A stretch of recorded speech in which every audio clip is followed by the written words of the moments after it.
Hello, everyone, and welcome to the first Thinking Forward panel. Woohoo! My name is Riel Reddick Stevens. I am one of the co-hosts. And I am Ria Kapoor. I am the other co-host. And yeah, welcome. So, I am currently right now in Tiohtià:ke or Montreal, historically known as the first meeting place for many First Nations and cared for by the Guinea-Cahaga peoples.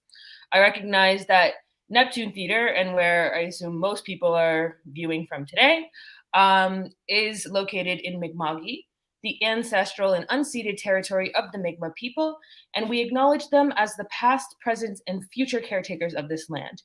I also recognize that since we are on the web space, that people could be watching from all over Turtle Island, and I encourage you to look up where you are, what land you're on, and feel free to drop it in the comments if you feel like it. Ria, I don't know if you want to say where you are right now, if you know, if not, it's okay. I was planning on being in Halifax, and unfortunately, I am in Calgary right now. And I will find where the territory that I'm on. I was not prepared for that today, but I will check that and drop that in the chat. I did want to give you all a little introduction to Thinking Forward, as this is our first panel, and we're so glad to have everyone joining us. And so this is going to be a panel discussion with youth and artists about theater and about the concepts and ideas as we move forward into the future of the Canadian theater landscape. During the pandemic, I feel like a lot of us looked inwards and reflected on what's been happening. So we're really thinking forward and thinking about what's going to be our future, what are things going to look like. And this week is the view from here, where we are and where we want to be in theater. And we're really cracking open gender in theater today. And we have some wonderful, wonderful guests to discuss it. I think it's time to bring some of them on. We are going to welcome the March family for Neptune Theatre's own YPCo production of Little Women. Hello, everyone. Hello. Do you all mind just saying your name, letting us know who you play in the show as well? Okay. My name is Brianne Rayner. I am playing Marmee in Little Women. My name is Bridget, and I'll be playing Meg in Little Women. My name is Danella, and I'm playing Beth. Wonderful. Hey, we're excited to have you here. Thank you for having us. Thank you for having us. Shall we bring in our special guest? Yes, we shall. We have a very, very special guest. Yes, Avery Jean. Hi, thanks for having me. Thanks for coming. Great to be here. And so maybe we'll just get into it. I'm really excited when I heard that the show for YPCo this year was Little Women, because it is such a fun show, so many strong characters, and it's a show written so long ago, but we're going to present it today with actors from today. It just really brings back and forth the concept of gender. And so for our guests, I wanted to ask you all, how does it feel to be a part of a show led with such strong female characters? Well, firstly, I'm really grateful to have the opportunity to be part of this kind of show with those strong female characters and such. And I really appreciate the emphasis that the show has on this idea that, women are capable of achieving more than what patriarchally influenced societal expectations have assigned to them, right? Mm-hmm. And I believe that it's a really important message that this show delivers, especially for younger audiences. So it feels really great to be able to be a part of that process and to be able to deliver that message. Awesome. Thank you. I saw, Bridget, you also had something you wanted to add? Yes, Danella, that was perfectly summed up. But it's really interesting to look at the characters and look at the plot today and kind of think about how we've come far from this time in society and this time in the world, because we've been doing rehearsals and we've been looking at how we've been similar and different from the characters, and I don't know, they're all in this time, and it's interesting to look at them in a light now. But I think it's very progressive that back then it was they had these Joes and they had all these characters with these intricate personalities, and they weren't just in their houses. They weren't just what the patriarchy told them to be, I guess. Mhm. Yeah. Yeah, I find like in a lot of, if we look at like musicals and movies and shows, there seems to be this pattern of like a damsel in distress kind of like moment. And I find that what I love about Little Women is that like none of these female characters have a moment where like a man is swooping in and trying to save them from whatever problem they're facing. And I think that that's like because it's in this time period, I think that's a very like interesting thing to show. And I think it's very important. Yeah. That's awesome.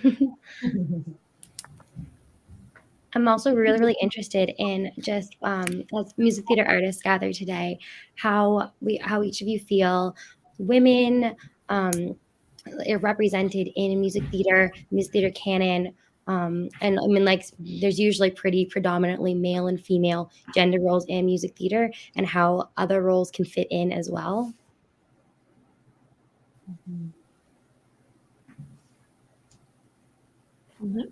I feel like currently, in terms of representation with like gender and such, I feel like right now women have significantly better representation as compared to maybe older musicals that might have or feature like misogynistic elements and stuff. So, for example, like musicals like Legally Blonde, adore Legally Blonde, by the way. They offer a deep representation of female characters, which I think is a really great example because Elle Woods shows that women can also enjoy those, what are considered to be those quote unquote girly things or feminine things like the color pink or makeup or high heels.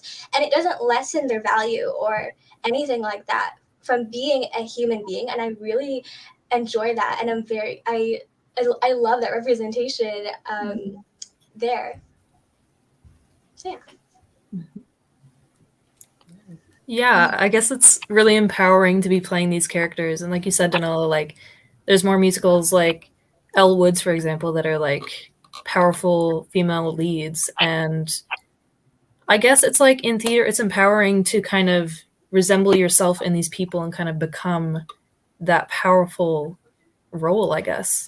I find like what I really appreciate is that they're not just showing that it's like girls who are more like tomboy or something that are more feminist. Like we see that in Jo, like she likes to wear pants and she doesn't want to marry. But we also see like Meg is also a very important person and she still wants to get married. She still wants to fall in love. She doesn't want to work. And it kind of like shows that like not all, like it's not either that women all just want to stay in the kitchen or that women just want to work. Like that there's a good balance and everyone's different.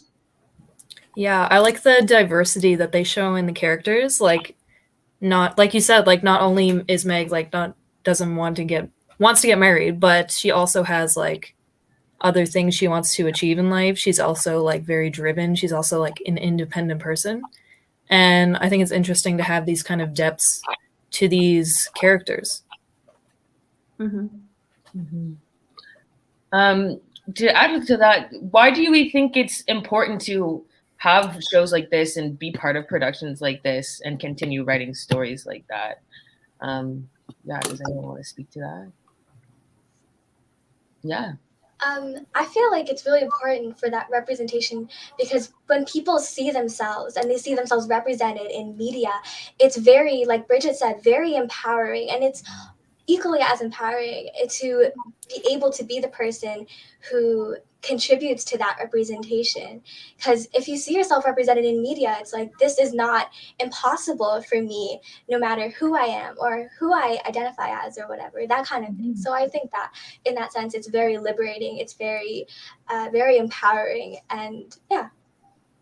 Yeah, and we talk about like representation in like media, like TV shows and media, like people in power, I guess, but we don't often talk about people being represented in theater and being represented in like these kind of in-person arts and having this kind of outlet that like, yeah, this is who I am, but I can be this person. I can be this empowering person. Speaking of media, Bridget, I heard you have a podcast. Do you want to talk a bit about that? I do have a podcast. I haven't done anything with it in a while, but it's called Bricks Talking to Strong Women if you want to check it out. There's 5 episodes. They're all with 5 different women across Nova Scotia, across, I believe there were some people in like America, across America, but they're all amazing women, and we talk about different things. We talk about like women in like STEM, women in like different careers, choosing different ways of education. And I don't know how much more I can describe it, but like philosophers and stuff like that. It's kind of broad, but there's some really interesting people with some really interesting perspectives, and I would go check them out because there are some cool people.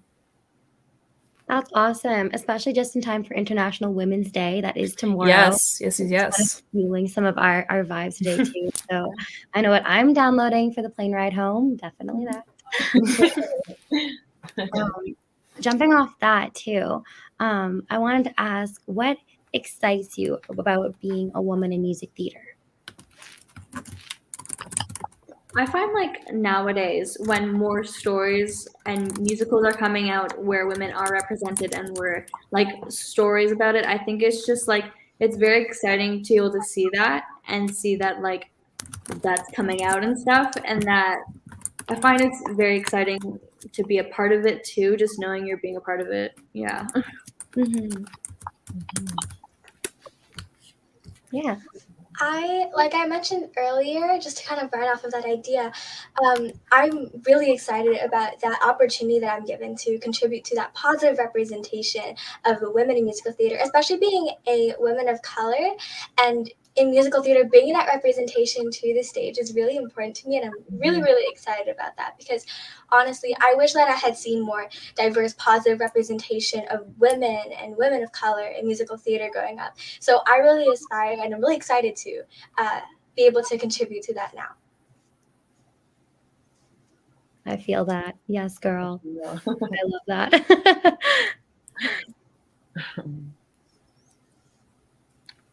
Can I also ask, I'm so curious, I just want to know, who is everyone's like iconic music theater icon? Maybe someone you still look up to, someone who brought you into theater. Just share with the room. Yeah.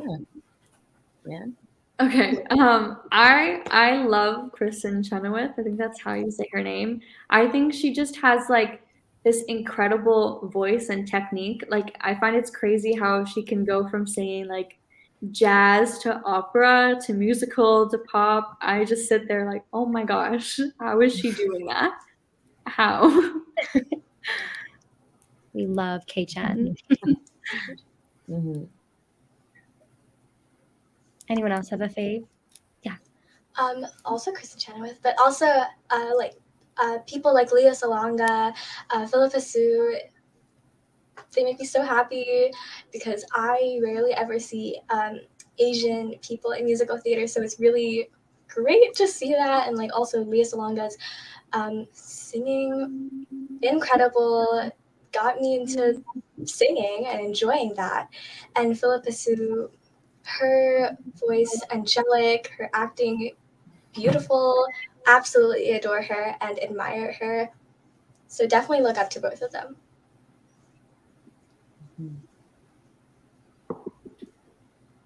I can also chime in a little bit too. Yes.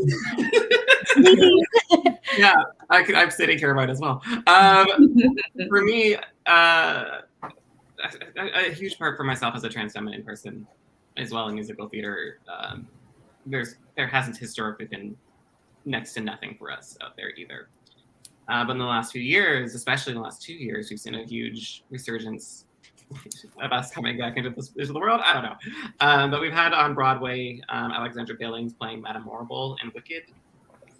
She's a wonderful older trans woman who's been in the business for years and years and years. And at the moment, the revival of Oklahoma is touring across North America.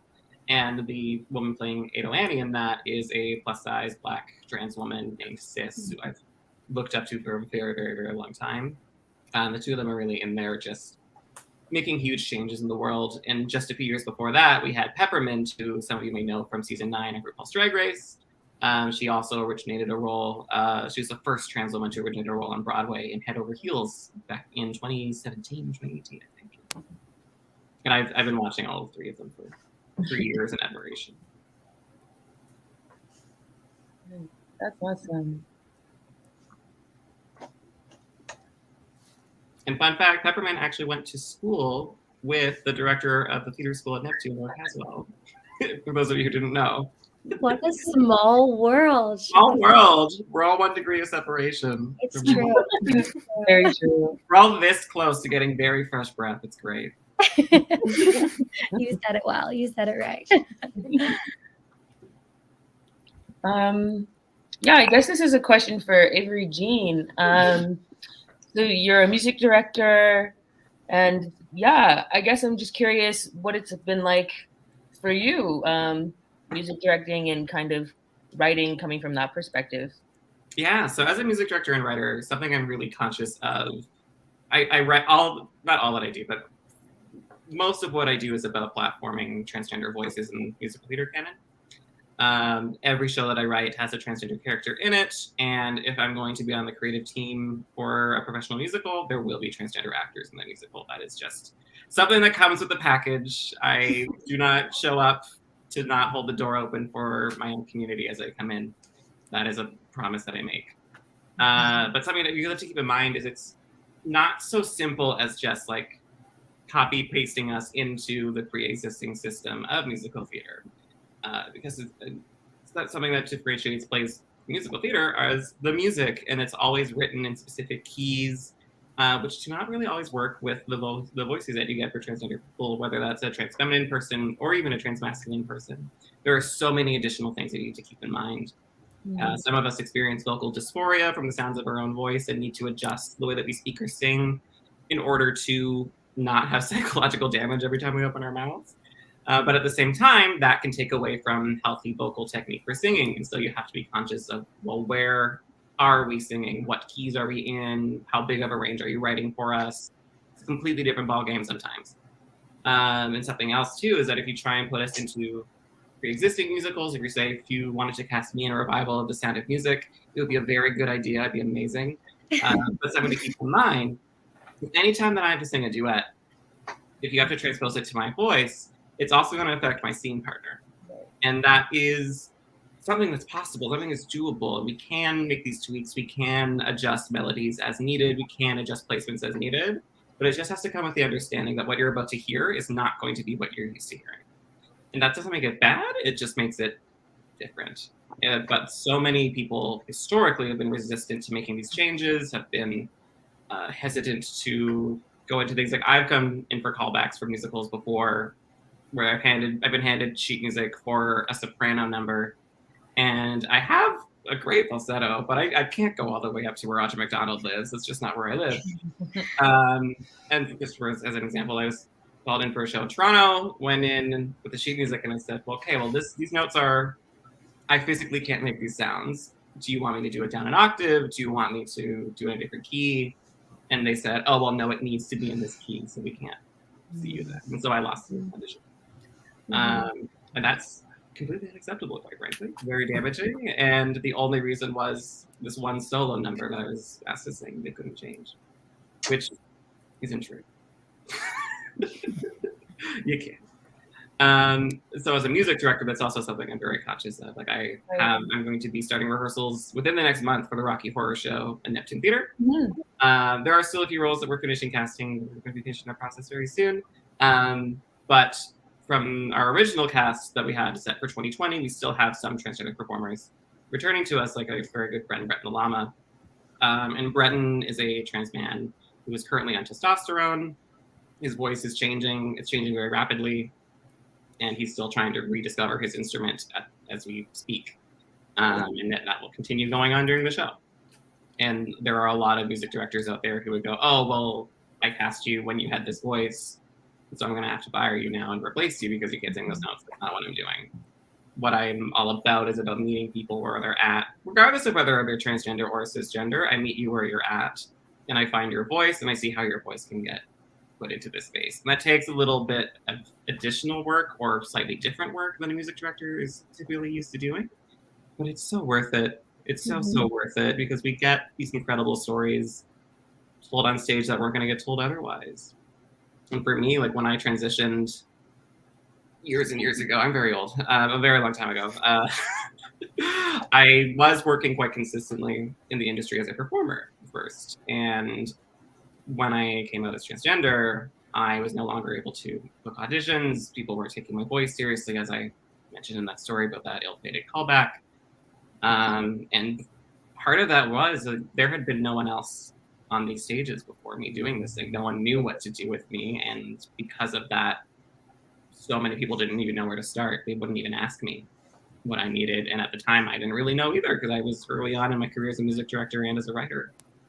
But through developing my own practice in both of those, I've discovered so many different techniques, so many different ways we can embrace the voices that are being brought in order to actually tell stories that accurately represent just how diverse our world is in so many different ways, especially as we take gender into account and start to view it less as you're either a man or you're a woman, and men sound like this and women sound like this and men move like this and women sound like this.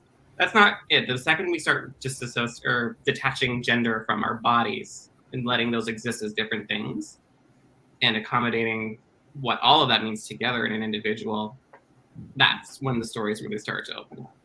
Because if we keep writing and producing musicals without transgender people in them, it's not like the transgender people in our world are going to go away. And we're going to be telling stories about our world and the society we live in. We have to reflect it accurately. We have to reflect it based on who's actually in it. And that includes period pieces. Like there were these people around at those times too. They weren't as visible. They didn't have the vocabulary, but they were there. And so we have to really start thinking about how can we make sure we're not leaving people behind. And to that, I don't think we need to have every story doesn't need to be about every single person on the planet. That's not possible. That's ridiculous. But we do have to start thinking about, well, what is still missing from our canons of work? If we're going to put on a revival of a musical now that was written in the 60s, what are we doing to make it relevant to today? Right. What is the point of it otherwise? I really loved what you said about reflecting the people of today. I feel like that's so true. For so long, we've looked at a stage and seen two people who we may or may not connect with, but this is the two gender roles we see. And I feel like in 2022, we're finally having these conversations about like, hey, other people exist, other gender identities, other races, other forms of ability. Like we're here, and it is like what we're all been talking about. Like when you see yourself on stage, that's just priceless. That's just everyone should have that. Should be able to have access to that. That's really, it's just wonderful to hear you talk about it, Avery Jean, how you're able to open the door for other people when, God, I wish it had already been open for you. Have you been? I have no upper body strength. It would have been great. I wanted to ask, like, have you noticed, I feel like recently, like you go on Instagram and you're just seeing everybody reposting, I am so supportive, I am helping. Has that like shown through in the theater world as well? Have you noticed more people are trying to get this going, or is it still just a really slow effect? Yeah, I would say yes and no at the same time. Like it's certainly not a bad thing that people are going online and declaring their support and saying all these other things. That shouldn't stop. But what I have found has come a lot, and not everywhere, because I'm not here to name names and drag everybody to the planet. There are a lot of organizations, individuals, etc., who will post and share these things, but then not actually do anything in their actions to follow them. Like even going back to that audition I talked about earlier, that was a company that had a full diversity statement in their audition call saying we're people of all genders. I was invited into their space, and then no accommodations. Right. So there still has to be an ongoing effort to actually walk the walk, not just talk the talk. Yeah. I am finding there are places that are shifting in a lot of ways, and not just for transness either, because I think gender parity exists. Much like gender parity is not just about women, gender parity is also not just about transness, and there are intersecting values there, especially for trans women. But there are still separate issues within those. But we have things like Stratford, for example. They have an upcoming production of Hamlet with Amaka Uma, who is a Black woman playing Hamlet. and we're looking at very old texts and going, well, why the can't swear on this channel? Why the heck not? Yeah. Why the heck not? We can do it. And then we have like even like the Rocky Horror that's coming up at Neptune. Like we are doing our best to make it reflect current present day queerness and the very different things that can look like and that can sound like and that can feel like. I just received grant funding to write a play about two non-binary people having a Halloween party together. Like there is support that's starting to come through these places. There are other companies that are starting to embrace these things. There are companies that are saying this, and then there are companies that are embracing them. I was wondering, like, if in the future, like something you said earlier, I forget what it was, like something about removing genders from these roles from musicals that were made like far back, like in the 1900s. Do you think in the future they'll be writing more genderless musicals, plays, or like removing this typecasting from, I don't know, from plays, I guess? I do think yes and no. Like I keep having these yes and no answers. Anything is possible. No, I think yes. I think absolutely. But I do also want to be clear. Like I'm not necessarily saying either that we need to completely get rid of gender as a concept. It's like yes, gender is a construct that we as a society have invented, Right. but for reasons that are valid too. Like it's like the same reason we have words and language is to express our thoughts, to express our feelings. We tie them to words so that we can communicate them to people. Same goes for gender. It's just more about viewing gender as more expansive than man or woman. There are people who are agender and do not have any genders. There are people like myself who consider themselves pangender, and for that means a whole expansiveness of different experiences of gender all at the same time, which is more than just man, more than just woman, more than just anything else. But that said, I think there is a huge value in writing shows where the characters, or some characters, all characters, are not specifically written to be specific genders, because then you can play with that a lot in casting. Think like, well, what are the dynamics of, if there's no gender specified in the script, we as our creative team and our cast company and our cast of actors can then bring ourselves more closely into this work and see what happens. Like what happens when we have this visual dynamic between a scene that could be done as two men, a scene that could be done as two women, a scene that could be done as two non-binary people, or any kind of combination of those things. The power dynamic and the structure shifts inherently based on those identities. Because our art, as much as we'd like to, even if it's not set in reality, it's still viewed in reality. We're still watching it with the lens of people who live in the society that is built on things like white supremacy, like heteronormativity, like cisgender normativity, like ableism. Those lenses are still coming in, and that we're still, no matter what we take in, going to have that filtered a little bit through the world that we live in, no matter what we do. But it's about playing with those structures responsibly to create new different ways that we can tell stories. The end. No, yeah, that's so, yeah. There's so much that you just said there that my brain's just trying to wrap around. It's a lot of words. No, it's awesome. I find like I myself as an artist am really trying to like rewrite, I guess, structures for things in like education and just in terms of like how we do things. Because then, having those structures there then kind of gatekeeps who's allowed in those rooms. Mm-hmm. So I think it's so awesome to know of those structures, but also, like you said, break them open and play within them. Speaking of that, I'm curious. This is a question for anybody. Like, I see that Little Women has a production, or like the director, musical director, are both women. How does it feel to be in a room with women, or is that a clear question?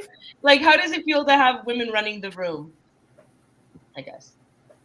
Yeah. I think it's great because we've been having a lot of conversations, for example, in like rehearsal yesterday about like how these characters think, like talking about their decisions. And I think it's like really great. We're having great conversations, and I think it's amazing to have like both the director and musical director are women, and like most of our cast are women, and I think that that's great.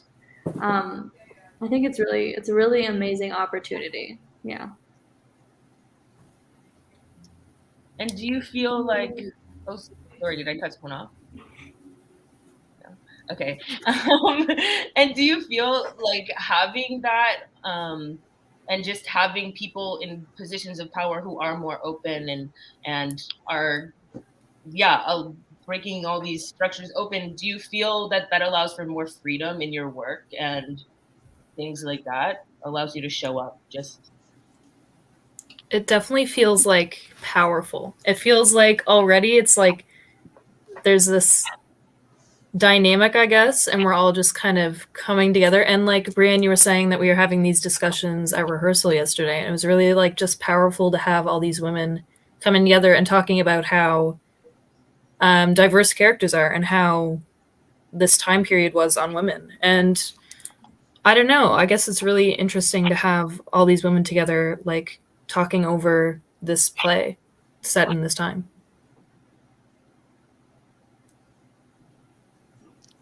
I've got a follow-up question. I by the way, I love Little Women like so much. Like I read the book like 1,000,005 times, and I counted that many times. But I'm really interested in. I know the project is in its beginning stages, but what it's been like hopping into characters who are so far removed from now.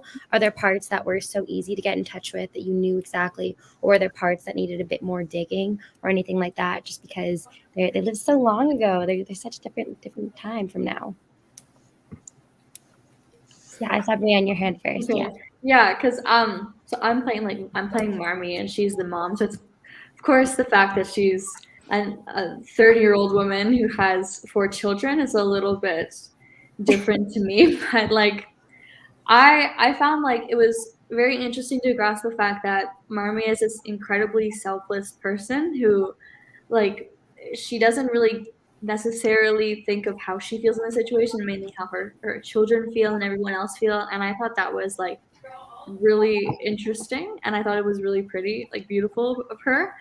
And but yeah, there's like all the aspects that she's like right now, because her husband's at war, she has to take care of her children, she has to make sure everything's paid for, and she doesn't have a job because they didn't have a job. And so I find that very interesting to grasp and try to figure out how I can find a way to relate to that. Yeah, Daniela. I played Beth, and I feel like especially when we were doing character work, this was something that came up. And when I was looking into her character, there was a lot of depth and complexity that I felt I really wanted to be able to represent as her character. And when it comes to things such as the historical context and how different and how far that is from where we are now, I found that misogyny in that period was still very prominent and more deeply integrated into society than as compared to now. And I believe that misogyny is still existent in today's society. And I'm very grateful that it is not to the extent that it might have been in that time period. But I do hope that we will continue to undo the patriarchy and do its effects. Because there is still a lot of work to be done, such as, getting to the point of equal pay everywhere for everybody. And I found that if anything, the language is probably one of the most difficult aspects for the show for me to really connect with, because it's so different from how we speak now. Thank you. I think I have one more question. What kind of stories are you all excited to see in the future moving on? Either that are already written or that you want to create yourself? What kind of stories would you like to see? Yeah. I think I already mentioned it earlier, but to just expand on that a tiny bit further, I would really love to see more stories centered around Asian people and Asian culture. I'd really love to see that kind of representation in theater. And I would also really love to see more women, more characters and things honestly anybody that just really embraces those what are considered to be those feminine or girly things, but also have, to show those complexities, all those depths as they are as a person, but still like those things. Like that doesn't make them superficial. So I would really love to see more of those stories just come to light and come to the stage. Yes. I feel like I would love to see more stories or musicals centered like around women in STEM, for example, because I feel like there's not a lot of conversations, like not conversations, there's not a lot of stories and stuff like that about women in STEM, and we see that a little bit, for example, like what was it, Hidden Figures, for example, about how those women helped with, I think it was the moon launching. Mm-hmm. And I think it would be amazing if we talked about those kinds of stories. Yeah. I think it would be cool to talk about like a bunch of women in history, I guess, because there's been so many women who have done incredible things and just have not been getting credit for it over the years, I guess. And it'd be cool to take a look at like these diverse characters and kind of bring them to life in how they've contributed to society, but how like daily people don't realize who these people are and how these people have contributed to how we live today. So I think it'd be cool to see more plays, more musicals with that kind of stuff. Yeah, and I think yes to all of this. And something I wanted to say to take it even further is going back to what I was saying a little bit about responsible storytelling. We do need to be telling more stories about marginalized voices, about women, about people of color, about disabled people, about transgender people. But something we need to be very conscious of in that storytelling is that these are not stories that are about trauma.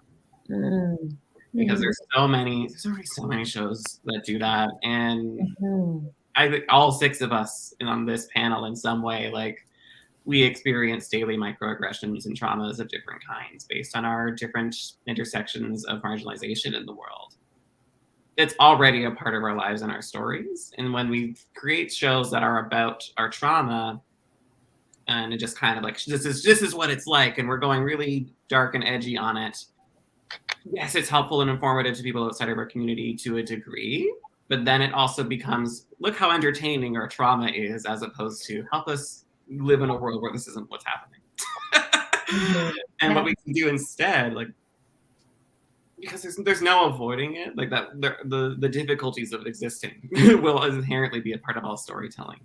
But what we can do is show stories of people who are finding healing through from those experiences, finding community to get through difficult experiences. Because yes, there are going to be lots of people coming in who are not a part of our respective communities, who are going to be learning about what's happening in our communities from these shows. But we're also, and I think more importantly, sharing these stories with people who are already a part of our communities. You know, and there's a degree of, like, one of my first musicals I wrote, The Fancy Phrase, has several hate crimes occurring towards a transgender woman in the show. And there are true things that have happened to people, myself included for some of them. But we already know.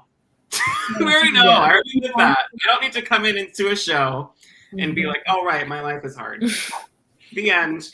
That's not helpful for me. That's helpful kind of, and again, not even really for cisgender audiences. What's helpful for me is telling that story and what is the uplifting from it? What are ways that we can work through this? What are ways that we can live through this? What are ways that we can thrive as a community?